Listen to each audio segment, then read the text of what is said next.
Mutuo ba mo ani kung aluman daw ang tabadidoy ug tabadiday sa usa ka tawo? Gukdunon? DJ Sam, mao na karon ang akong sitwasyon. Napuno kog konsumisyon tungod aning dakong alom sa Itmi Games ug tabadidoy sa akong bana. Itago na lang ko ninyo sa pangalang Daphne. 25 anyos na ko ug taga dinhi lang sa Davao del Norte. DJ Sam, wala pa ko'y anak. Tungod kay naning kamot yung kong kontrol kay DJ. Ingon sa dili pa ko sure sa ako ang bana. Grabe man gud ang konsumisyon nga iyahang gihatag sa ako . Grabe ang akong bana. Nga tawgon na lang nato siya sa pangalang Andrew. Nag-ila mi ni Andrew, DJ Sam, pinaagi sa amo ang common friend. Actually, doon na pud ko'y sayop. Kay nakaibaw naman ko nga daghang mga babae ang nalambigit niya kaniadto. Apan lagi kay nadalaman ko sa iyahang mga tamis nga panaad. Maunang nahulog jud ko niya. Bale, 2 months lang ang ligawan na DJ Sam. Gisugot na dayon nako si Andrew. Sa pipila namo ka buwan nga mag-uyab, daghan jong kaparamdam mga babae niya DJ Sam. Mga babae nga nagkagusto niya. Sa iyang social media, daghan sigig panghagit og inom, ana-ana og pangigat sa iyaha. Pero nakita nako nga wa gyud niya ginapansin kay wa man niya ginareplyan. Dihang nagstorya mi sa iyahang mama DJ Sam, nahisgutan namo ni nga problema. Ug sumala pa sa iyang mama, ang solusyon lang daw aron maundang na nga sumpa. Magminyo na si Andrew. Pagkadungog na ako ato DJ Sam, saway duha-duha, gihagit na dayon akong kasal si Andrew. Nakurat pa gani siya, apan lagi kay gihatagan man ako siyang ultimatum, nga kung dili siya musugot, magbulag na lang ni. Napugos in town siyang uo DJ Sam. Ug pagkaugma dayon, gaasikaso nami sa among kasal. In 2 months, nakasal na jud mi, hoping nga magbag-o na ang daga na sa among kinabuhi ni Andrew. Apan pipila na kabuwan ang milabay human sa among kasal ni Andrew. Maura man gihapon. One time, gisilip na ako ang cellphone sa akong bana. Og nitambada sa ako ang mga mata, ang mga sweet messages, ug mga pangagni sa mga babae DJ Sam. Mga kauban daw to niya sa trabaho, ug ang uban mga kaila. Napagani ng hagit ug ana-ana kay lagi daw, iyahang bana naa na sa abroad.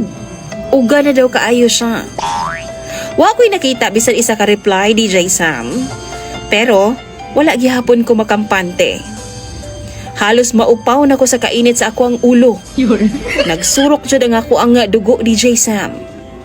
Gi-confront na ako si Andrew, pero same before, deny gihapon siya. Ug ingon pa siya, pasagdan ra daw nako sila. Ang importante daw, loyal daw siya sa ako . Ug di daw siya mubuhat og mga lakang nga ikaguba sa among relasyon. Last week lang DJ Sam, birthday ni Andrew. Sa tunga-tunga sa among selebrasyon na ay niabot nga delivery, food package pa DJ Sam, with matching flowers pa. Kauban daw sa iyang trabaho nga babay ang nagpadaan ni adto. Inlababo daw kaayo sa iya ha. DJ Sam, dakong away jud namo ni Andrew, ug this time mi-demand ko niya nga mag-resign sa trabaho. Pero dili siya DJ Sam. Gipapili na ako siya kung ako ba or katong trabaho niya nga pulos mga bigaon ang mga kauban. Pero wala siya mitingog. Hinuon iyara kong gikatulgan. Og tibuok gabi kong naghilak sa iyang kiliran DJ Sam. Kay sakit jud kaayo ang akong gibati. Naghuna-huna ako nga sulungon ang maong babae sa trabahoan, pero nagpugong ko kay mubaba pod ang ako ang dungog kung mauhon. Nagpaabot na lang ko nga pagkabuntag DJ Sam, dili na siya mo duty sa trabaho, kay pasabot ana ako ang iyahang gipili. Apan nasayop ko. Sayo kay siya sa buntag gami duty. Maong sa akong kahiubos, gihipos na ako ang akong mga gamit ug mipauli na lang ko sa amo ang bay, DJ Sam. Sige siya chat ug tawag na ako pero ginaantos na lang jud nako. Gina-ignore na ako. One time, gitubag na ako siya, apan na-disappoint lang ko DJ Sam. Kay wa man gihapon mausab ang iyang desisyon. Di gihapon siya mopahawa sa iyang trabaho. Kana lang man ang akong gusto madungog DJ Sam. Ug mopauli na dayon ko sa iyaha. Miundang na pud siya og tawag na ako kay lagi, mura daw kog bata. Unsay bata?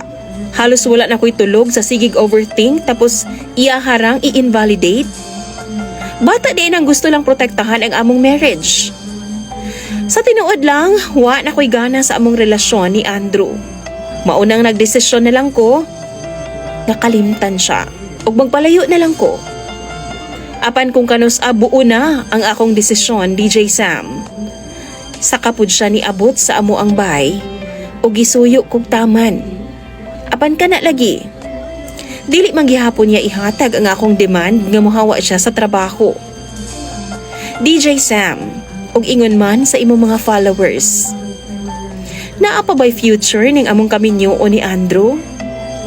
Or mas maayong tumano na lang nako ang pagpalayo para sa ako ang peace of mind? Please, tambagi ko ninyo sa comment section. Imong follower, DJ Sam, Daphne.